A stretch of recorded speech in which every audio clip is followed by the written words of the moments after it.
ഈ വാർത്താ മണിക്കൂറിലെ പ്രധാന റിപ്പോർട്ടുകളുമായി വാർത്താമഴ ആരംഭിക്കുന്നു. ഞാൻ എസ് വിജയകുമാർ. ഓം ബിർളയെ ലോക്സഭാ സ്പീക്കറായി തെരഞ്ഞെടുത്തു. പ്രധാനമന്ത്രി അവതരിപ്പിച്ച പ്രമേയം ശബ്ദ വോട്ടോടെയാണ് പാസ്സാക്കിയത്. പ്രധാനമന്ത്രി നരേന്ദ്രമോദിയും പ്രതിപക്ഷ നേതാവ് രാഹുൽ ഗാന്ധിയും ചേർന്ന് ഓം ബിർളയെ സ്പീക്കറുടെ ഇരിപ്പിടത്തിലേക്ക് ആനയിച്ചു. ये सदन का सौभाग्य है कि आप दूसरी बार इस आसन पर विराजमान हो रहे हैं। आपको और इस पूरे सदन को मेरी तरफ से मैं बहुत बहुत बधाई Shri Om Birla is declared elected as the Speaker of this House. Since the first motion moved by Shri Narendra Modi has been adopted, the motions moved thereafter have become infructuous. I invite Shri Om Birla to occupy the chair.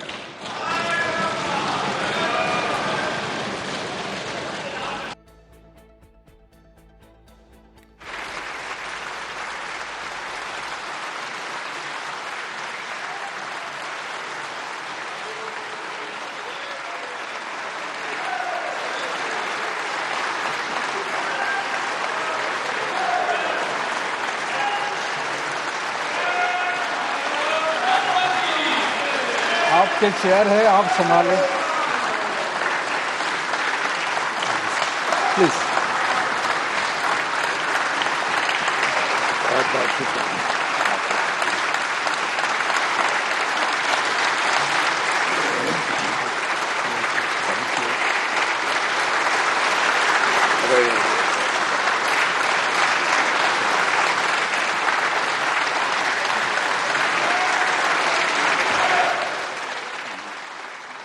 Om Birla രണ്ടാം തവണയും speaker പദവിയിലെത്തിയത് സഭയുടെ ഭാഗ്യമെന്ന് പ്രധാനമന്ത്രി നരേന്ദ്രമോദി പറഞ്ഞു. ഭരണപക്ഷം മാത്രമല്ല, പ്രതിപക്ഷവും ഇന്ത്യയുടെ ശബ്ദമാണെന്ന് പ്രതിപക്ഷ നേതാവ് രാഹുൽ ഗാന്ധി പ്രതികരിച്ചു.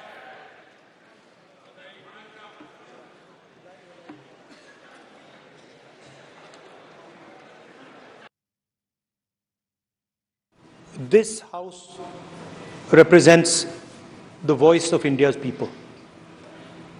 And you, Speaker Sir, are the final arbiter of that voice.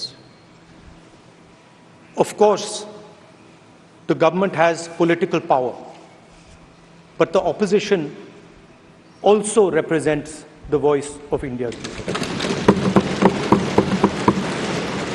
And this time, the opposition represents significantly more voice of the Indian people than it did last time.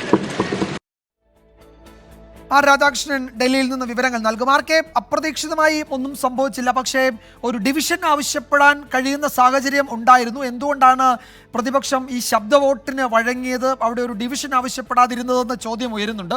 പ്രതീകാത്മക പോരാട്ടമാണ് നടത്തിയതെന്ന് കോൺഗ്രസ് പിന്നീട് വിശദീകരിച്ചെങ്കിലും കുറച്ചുകൂടി ബലപരീക്ഷണത്തിന് സാധ്യത ഉണ്ടായിരുന്നല്ലോ. എന്തുകൊണ്ടാവും പ്രതിപക്ഷം അത് ഉപയോഗിക്കാതിരുന്നത്?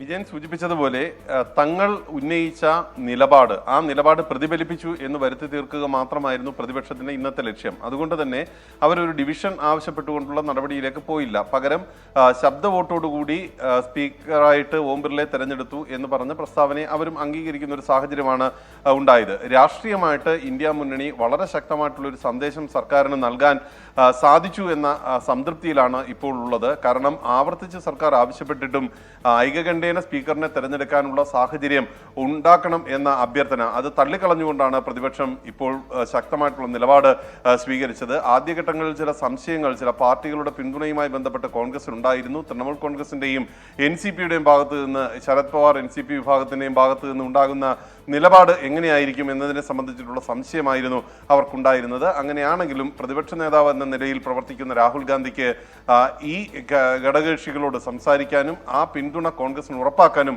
അദ്ദേഹത്തിന് സാധിക്കുകയും ചെയ്തു. ഇത് കോൺഗ്രസ് നേട്ടമായിട്ട് കാണുന്നുണ്ട്. മാത്രമല്ല, നിലവിലുള്ള സാഹചര്യത്തിൽ ഇന്ത്യ മുന്നണിയുടെ കെട്ടുറപ്പിന് ഉതകുന്ന വിധത്തിലുള്ള ഒരു പ്രകടനം കാഴ്ചവെക്കാൻ തങ്ങൾക്ക് സഭയിൽ സാധിച്ചു എന്നാണ് കോൺഗ്രസിന്റെ ഇപ്പോഴത്തെ വിശ്വാസം. അത് അനുസരിച്ചാണ് അവർ രാഷ്ട്രീയമായിട്ട് ഈ തെരഞ്ഞെടുപ്പിനെ വിശകലനം ചെയ്യുന്നത്. വരുന്ന നാളുകളിലും വ്യത്യസ്തങ്ങളായിട്ടുള്ള വിഷയങ്ങളിൽ സർക്കാരിന് പ്രതിസന്ധി ഉണ്ടാക്കുന്ന വിധത്തിൽ ശക്തമായിട്ടുള്ള നിലപാട് സ്വീകരിക്കാൻ ഇന്ന് സ്വീകരിച്ച അതേ തന്ത്രം ഉപയോഗിച്ചാൽ സാധിക്കും എന്നുള്ളതാണ് കോൺഗ്രസിന്റെ വിലയിരുത്തൽ. ഈ ഒരു അടിസ്ഥാനത്തിലാണ് കോൺഗ്രസ് ഇനി വരും ദിവസങ്ങളിൽ പ്രവർത്തിക്കാനായി പോകുന്നത്. ഭരണപക്ഷത്തെ സംബന്ധിച്ച് നിലവിലുള്ള സാഹചര്യത്തിൽ മറ്റ് പല പേരുകളും പരിഗണിച്ചതിന് ശേഷമാണ് അവസാനം 17ാം ലോക്സഭയുടെ സ്പീക്കറായിരുന്ന ഓം ബിർളയെ തന്നെ 18ാം ലോക്സഭയുടെയും സ്പീക്കറായിട്ട് നിർദ്ദേശിക്കാനായിട്ട് തീരുമാനിച്ചത്. അതിന്റെ അടിസ്ഥാനത്തിൽ പ്രധാനമന്ത്രി നരേന്ദ്രമോദി പ്രമേയം അവതരിപ്പിക്കുകയായിരുന്നു. ആ പ്രമേയത്തെ BJPയുടെ മുതിർന്ന നേതാക്കളും ഘടകകക്ഷികളുടെ നേതാക്കന്മാരും എല്ലാം പിന്തുണച്ചു. സർക്കാരിനെ സംബന്ധിച്ചും ആശ്വസിക്കാം, നിലവിലുള്ള സാഹചര്യത്തിൽ ഈ ഘടകകക്ഷികളുടെ പിന്തുണ ഉറപ്പാക്കാനായി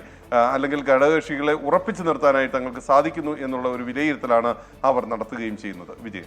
യെസ്, സ്പീക്കർ തെരഞ്ഞെടുപ്പിൽ അപ്രതീക്ഷിതമായി ഒന്നും സംഭവിച്ചില്ല.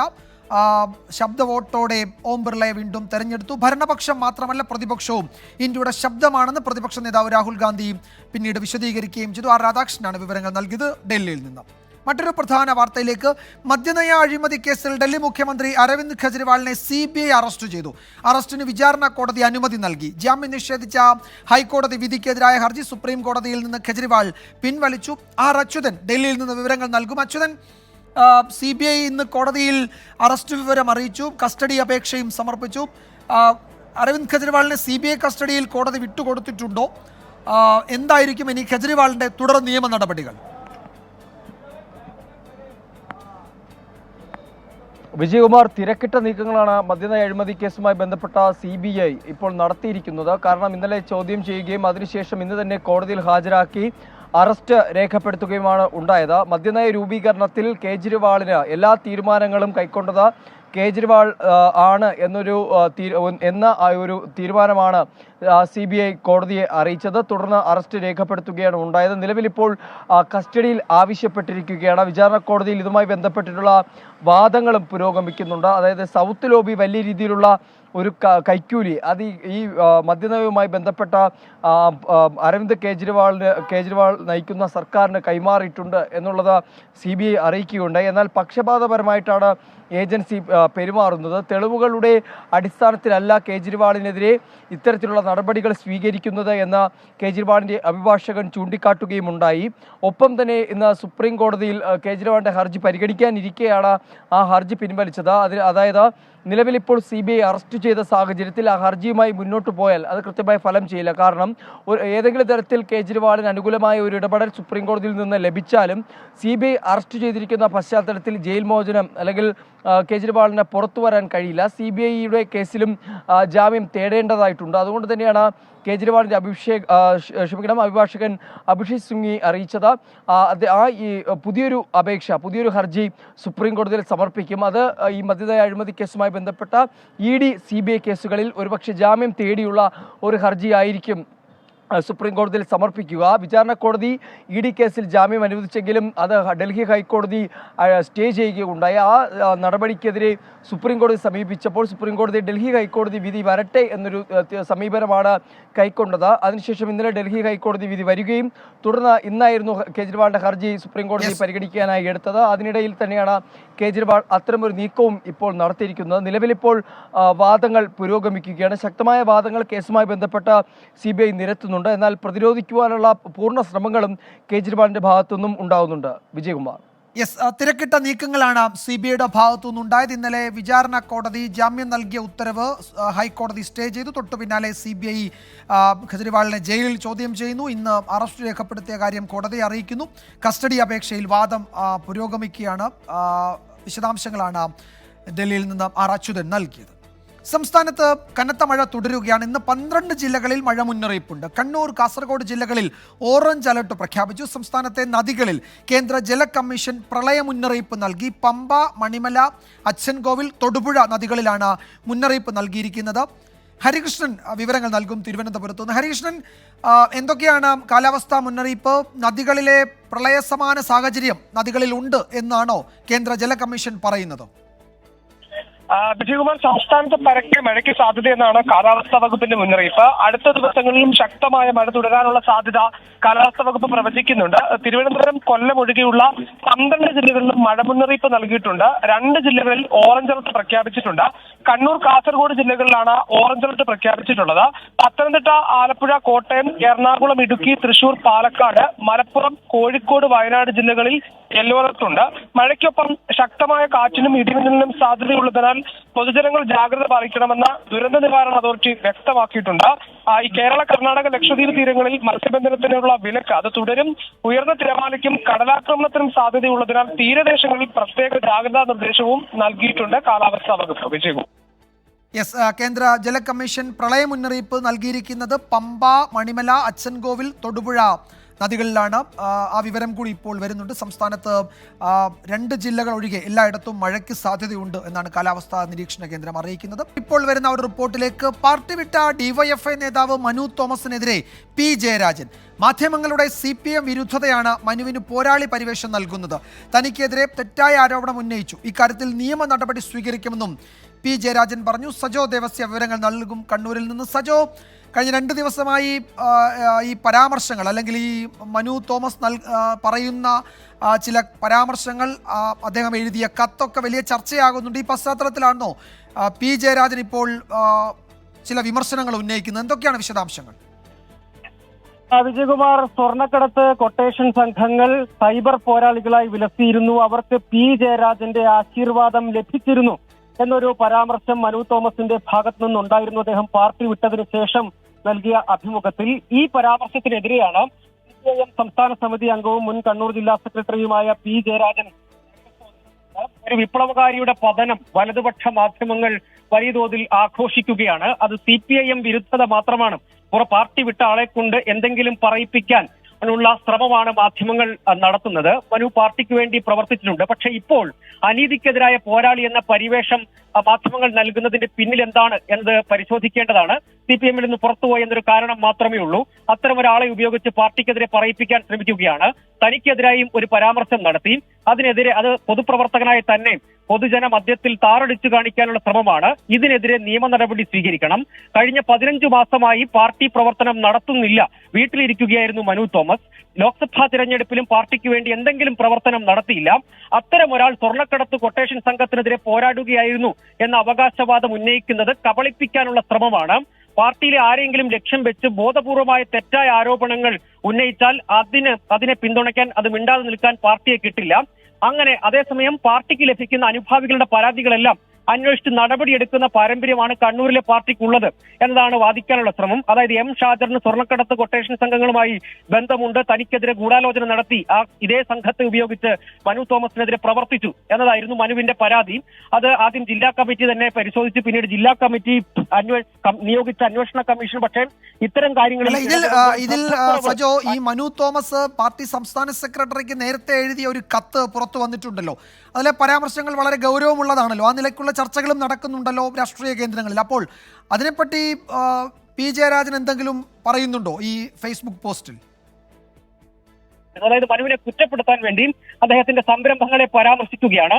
തളിപ്പറമ്പിലും തലശ്ശേരിയിലും വ്യാപാര സ്ഥാപനങ്ങളുണ്ട്, അവയിൽ നിന്ന് ഒഴിവാകണം എന്ന് പാർട്ടി ആവശ്യപ്പെട്ടിരുന്നു. പക്ഷേ അത് ഉണ്ടായില്ല. മുഴുവൻ സമയ പ്രവർത്തകർ മറ്റു ജോലികൾ ചെയ്യുന്നത് ഒഴിവാക്കണമെന്ന് പാർട്ടി നിഷ്കർഷിക്കാറുണ്ട്. അങ്ങനെ ഒഴിവാക്കേണ്ടിയിരുന്നത് മനു തന്നെയാണ്.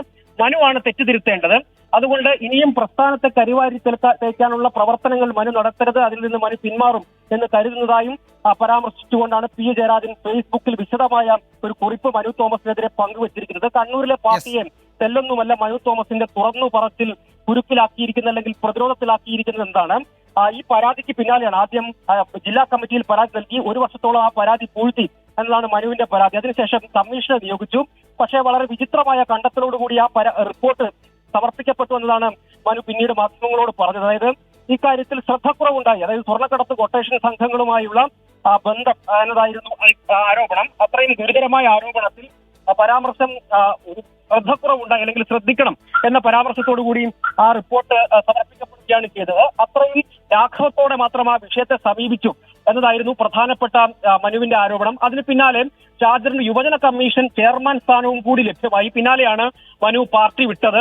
അതിൽ തന്നെ അദ്ദേഹം വളരെ പരിഹാസ്യമാണ്. ഇത്തരം കാര്യങ്ങൾ ചെയ്യുമ്പോൾ ശ്രദ്ധക്കുറവുണ്ടാകരുത് എന്ന പരാമർശം പരിഹാസ്യമാണ് എന്നതടക്കം അദ്ദേഹം പറഞ്ഞിരുന്നു. പിന്നീട് ഷാജറിന് പദവികൾ കിട്ടിയതിന് പിന്നാലെയാണ് ഈ പരാതിയിന്മേൽ നടപടിയൊന്നും ഉണ്ടാകാത്തതിനാൽ പാർട്ടിക്ക് തെറ്റുതിരുത്താൻ കഴിയുന്നില്ല എന്നതടക്കം വിമർശനമായി ഉന്നയിച്ചുകൊണ്ടാണ് മനു പാർട്ടി വിട്ടത്.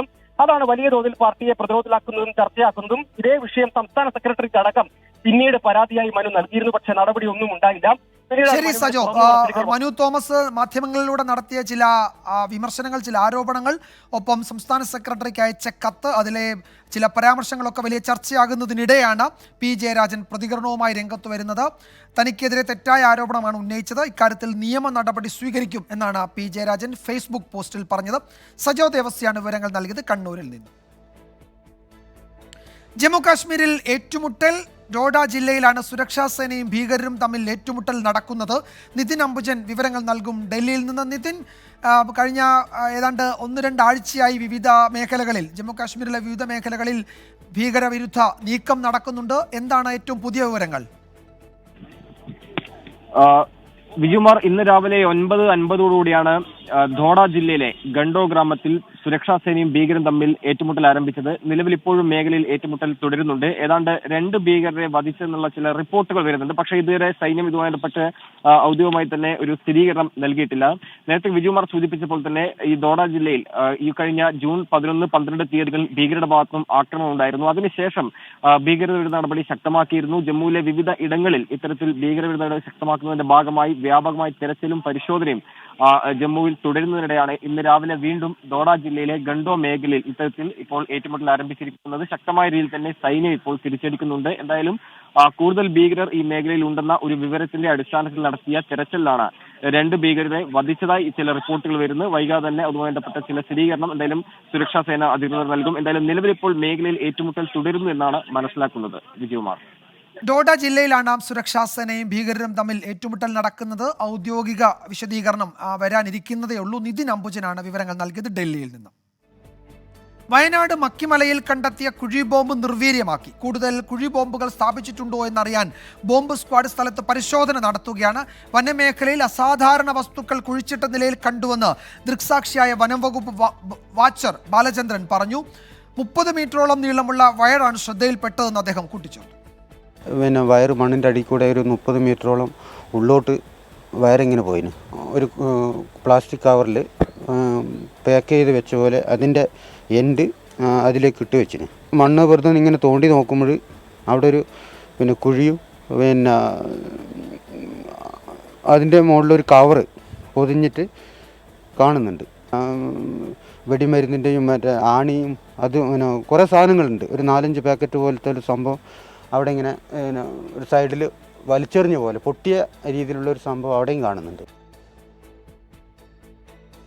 സുർജിത്ത് അയ്യപ്പത്ത് മക്കിമലയിൽ നിന്ന് തയ്യാറാക്കിയ റിപ്പോർട്ട് കാണാം. മക്കിമല ഓടക്കാട് എന്ന് പറയുന്ന പ്രദേശത്താണ് വനമേഖലയോട് ചേർന്ന IED ബോംബ് കണ്ടെത്തിയത്. ഇന്നലെയാണ് ഇത് കണ്ടെത്തിയത്. ഇന്നലെ 11 മണിയോടുകൂടി വനം വകുപ്പ് വാച്ചർമാരാണ് ഇതുമായി ബന്ധപ്പെട്ട പരിശോധനയ്ക്കിടെ, അതായത് ഫെൻസിംഗ് പരിശോധിക്കാൻ വേണ്ടി പോയപ്പോഴാണ് അത് കണ്ടെത്തുന്ന ഒരു സാഹചര്യം ഉണ്ടായത്. പിന്നീട് ഇപ്പോൾ നിലവിൽ പോലീസിൻ്റെ പരിശോധന പൂർത്തിയായിട്ടുണ്ട്. മാനന്തവാടി DYSP ഉൾപ്പെടെയുള്ളവർ എത്തിയിട്ടുണ്ട്. മാത്രമല്ല SOG ഗ്രൂപ്പിൻ്റെ SP-യും ഇവിടെ എത്തിയിട്ടുണ്ട്. എന്തായാലും പരിശോധനകളെല്ലാം തന്നെ പൂർത്തിയാക്കി. മാത്രമല്ല ഈ സ്ഫോടക വസ്തുക്കളുടെ അവശിഷ്ടങ്ങൾ പൂർണ്ണമായും ഫോറൻസിക് പരിശോധനയ്ക്ക് വിധേയമാക്കും. അത് ഇവിടെ നിന്നും കൊണ്ടുപോയിട്ടുണ്ട്. അത്തരം നടപടികളിലേക്ക് കടക്കുകയാണ്. മാത്രമല്ല ഈ വനമേഖല കേന്ദ്രീകരിച്ച് അന്വേഷണം തുടരുകയാണ് തണ്ടർബോൾട്ടും ഒപ്പം തന്നെ പോലീസും സ്പെഷ്യൽ ഓപ്പറേഷൻ ഗ്രൂപ്പും ഉൾപ്പെടെയുള്ളവർ ഇവിടെ കേന്ദ്രീകരിച്ചിട്ടുണ്ട്. എന്തായാലും ഇതുമായി ബന്ധപ്പെട്ട് മാവോയിസ്റ്റുകളാണ് ഇതിന് പിന്നിൽ എന്നുള്ള സംശയമാണ് പോലീസിനുള്ളത്. അതിൻ്റെ പ്രധാനപ്പെട്ട കാരണം ഈ മേഖല എന്ന് പറയുന്നത് മാവോയിസ്റ്റുകളുടെ നിരന്തര സാന്നിധ്യമുള്ള പ്രദേശമാണ്. ബോംബ് അല്പസമയം മുമ്പ് നിർവീര്യമാക്കിയിട്ടുണ്ട്. അത് നിയന്ത്രിത സ്ഫോടനത്തോടു കൂടിയാണ് ഈ IED ബോംബ് നിർവീര്യമാക്കുന്ന നടപടിയിലേക്ക് കടന്നിട്ടുള്ളത്. ഒരു ഉഗ്രസ്ഫോടന ശബ്ദം പുറത്ത് കേട്ടിരുന്നു. എന്തായാലും അത്തരം നടപടികളെല്ലാം തന്നെ പൂർത്തിയാക്കിയിട്ടുണ്ട്. ഇനി ഇതാരാണ് ഇതിന് പിന്നിൽ എന്നുള്ള ഉൾപ്പെടെയുള്ള അന്വേഷണമാണ് നടക്കേണ്ടത്. ഇതുമായി ബന്ധപ്പെട്ട് UAPA അടക്കം ചുമത്താനുള്ള നീക്കം പോലീസ് നടത്തുന്നുണ്ട്. അത് വൈകാതെ തന്നെ UAPA ചുമത്തും എന്നുള്ള തരത്തിലുള്ള വിവരമാണ് നമുക്ക് ലഭ്യമാകുന്നത്. അത്തരം വിഷയങ്ങൾ മാനന്തവാടി DYSP തന്നെ പറയുകയുണ്ടായി. എന്തായാലും ഈ മേഖല എന്ന് പറയുന്നത് നേരത്തെ ഈ കമ്പമല മക്കിമല മേഖല ഈ തലപ്പുഴ പ്രദേശത്ത് മാത്രം ഒരു വർഷത്തിനിടെ 3 തവണ മാവോയിസ്റ്റും പോലീസും തമ്മിൽ ഏറ്റുമുട്ടൽ ഉണ്ടായിട്ടുണ്ട്. ഈ കാറളത്തെ ഏറ്റുമുട്ടലിനൊടുവിൽ കവിത എന്ന് പറയുന്ന മാവോയിസ്റ്റ് കൊല്ലപ്പെട്ട സാഹചര്യത്തിൽ അതിനുശേഷം ധാരാളം പോസ്റ്ററുകൾ നേരത്തെ ഈ തിരുനെല്ലി ഭാഗത്ത് പ്രത്യക്ഷപ്പെട്ടിരുന്നു. ആ പോസ്റ്ററുകളെല്ലാം തന്നെ പറഞ്ഞത് രക്തത്തിന് രക്തകടം കൊണ്ട് പകരം ചോദിക്കും എന്നുള്ള, രക്തകടം വീട്ടും എന്നുൾപ്പെടെയുള്ള മുന്നറിയിപ്പ് നൽകുന്ന പോസ്റ്ററുകൾ ഉണ്ടായിരുന്നു. അതിൻ്റെ ഭാഗമായാണോ, അതിൻ്റെ തുടർച്ചയാണോ ഇത്തരത്തിൽ ഇത് സ്ഥാപിച്ചതെന്നുള്ള സംശയം പോലീസിനെ സംബന്ധിച്ചിട്ടുണ്ട്. ഇതിൻ്റെ പ്രധാനപ്പെട്ട കാരണം എന്ന് പറയുന്നത് SOG ഗ്രൂപ്പും അതോടൊപ്പം തന്നെ ഈ തണ്ടർബോൾട്ടും എല്ലാം കടന്നു പോകുന്ന വഴിയിലാണ് ഇത്തരത്തിൽ ഈ വയർ ഘടിപ്പിച്ചിരുന്നത്. ഈ വയർ നേരെ വയനാട്ടിലെ മക്കിമലയിൽ നിന്ന് വിവരങ്ങൾ നൽകിയത്. മറ്റൊരു പ്രധാന വാർത്തയിലേക്ക്. പത്തനംതിട്ട റാന്നി പുതുമണിൽ താൽക്കാലിക പാലം വെള്ളത്തിൽ മുങ്ങി. പ്രദേശത്ത് ബസ് ഗതാഗതം മുടങ്ങി. റാന്നി കോഴഞ്ചേരി റൂട്ടിൽ ചെറുവാഹനങ്ങൾക്ക് മാത്രമാണ് ഇപ്പോൾ പ്രവേശനം അനുവദിച്ചിരിക്കുന്നത്. ശ്രീജിത്ത് ശ്രീകുമാരൻ പത്തനംതിട്ടയിൽ നിന്ന് ചേരുന്ന വിവരങ്ങളുമായി. ശ്രീജിത്ത്, എന്തൊക്കെയാണ് വിശദാംശങ്ങൾ? റാന്നി പുതുമൺ പാലത്തിന്റെ സമീപത്താണ് നമ്മളുള്ളത്. എന്തായാലും ഈ പാലം അപകടാവസ്ഥയിലാണെന്ന തരത്തിൽ മുൻപ് തന്നെ റിപ്പോർട്ടുകൾ ഉണ്ടായിരുന്നു. ഇപ്പോൾ തൊട്ടടുത്തൊരു താൽക്കാലിക പാലം നിർമ്മിച്ചുകൊണ്ട് വാഹനങ്ങൾ കടത്തിവിട്ടിരുന്നു. ഇതിലൂടെ കൂടുതൽ വാഹനങ്ങൾ കടത്തിവിടാതെ ഇരിക്കാൻ വേണ്ടിയാണ് താൽക്കാലിക പാലം നിർമ്മിച്ചത്. പക്ഷേ ആ പാലത്തിൻ്റെ ദൃശ്യങ്ങളാണ് പൂർണ്ണമായി വെള്ളത്തിൽ മുങ്ങിക്കിടക്കുന്ന ഒരവസ്ഥയാണ് ആ പാലത്തിൽ ഇപ്പോൾ ഉള്ളത്. അതിലൂടെ ഒരു വാഹനങ്ങൾക്ക് പോലും താൽക്കാലികമായി കയറി പോകാനുള്ള ഒരു സാഹചര്യം നിലവിൽ ഇല്ല എന്നാണ് ഇപ്പോൾ മനസ്സിലാക്കുന്നത്. എന്തായാലും വലിയ താഴ്ചയുണ്ട് ഈ മേഖലയിൽ. അതുകൊണ്ട് തന്നെ കൂടുതൽ വലിയ വാഹനങ്ങൾ ഇതിലെ പോകരുതെന്ന കർശനമായ നിർദ്ദേശം ഇതിനകം തന്നെ നൽകി കഴിഞ്ഞു. ആ വാഹനമായ എമർജൻസി വെഹിക്കിൾ പോലും ഇതിലൂടെ കടത്തിവിടാൻ ഈ ഒരു ഘട്ടത്തിൽ സാധിക്കില്ല എന്ന് കർശനമായ നിർദ്ദേശം പറയുന്നുണ്ട്. പോലീസ് ഒരു ഘട്ടത്തിൽ പോലും അത് സമ്മതിക്കില്ല എന്ന് പറയുന്നു. ആ വാഹനം ഇതിലേക്ക് പോകാൻ പാടില്ല.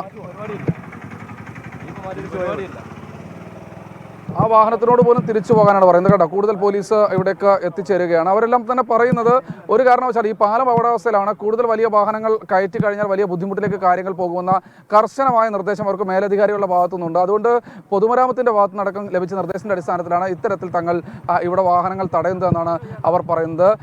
അതിനുവേണ്ടി കൂടുതൽ പോലീസ് സന്നാഹം അടക്കം ഇങ്ങോട്ട് ആറന്മുള പോലീസ് സ്റ്റേഷൻ്റെ പരിധിയിലുള്ള പോലീസ് സേനാംഗങ്ങളാണ് ഇവർ ഇവിടെ നടത്തിക്കൊണ്ടിരിക്കുന്നത്. എന്തായാലും ബസ് റാന്നി കോഴഞ്ചേരി പത്തനംതിട്ട റാന്നി പുതുമണ്ണിൽ നിന്നുള്ള ദൃശ്യങ്ങളാണ്. അവിടെ താൽക്കാലിക പാലം വെള്ളത്തിൽ മുങ്ങി. പ്രദേശത്ത് ഗതാഗതം മുടങ്ങിയിട്ടുണ്ട്. റാന്നി കോഴഞ്ചേരി റൂട്ടിൽ ചെറുവാഹനങ്ങൾ മാത്രമേ ഇപ്പോൾ യാത്ര ചെയ്യുന്നുള്ളൂ, അനുവദിച്ചിട്ടുള്ളൂ എന്നാണ് ശ്രീജിത്ത് ശ്രീകുമാരൻ റിപ്പോർട്ട് ചെയ്യുന്നത് പത്തനംതിട്ടയിൽ. ഈ റിപ്പോർട്ടോടെ വാർത്താമഴ അവസാനിക്കുന്നു.